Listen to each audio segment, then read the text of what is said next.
В фитнес индустрията, че тренировките на гладно горят повече мазнини, което изобщо не е така. Кардиото на гладно не гори директно повече мазнини. Тялото ще използва повече мазнини за енергия, докато правиш кардиото на гладно, но това няма да бъде достатъчно, за да направиш разлика, защото това ще се компенсира в рамките на деня с приятата енергия.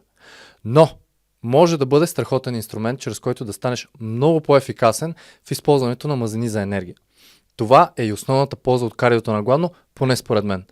С ефекта си върху гените, които увеличават ензимите, които играят основна роля в използването на мазнини за енергия, с времето ще можеш да подобриш целият този процес и тялото ти ще стане много по-ефикасно в използването на мазнини за енергия. И не, кардиото на гладно няма да изяде мускулите ти, особено ако храната е адекватна и дори още по-сложно е, ако тренираш с тежести. Дали ще правиш кардио на гладно или не, и в двата случая няма да сбъркаш, защото тук не става въпрос кое е по-добре, на гладно или не, ами по-скоро да разбереш някои от предимствата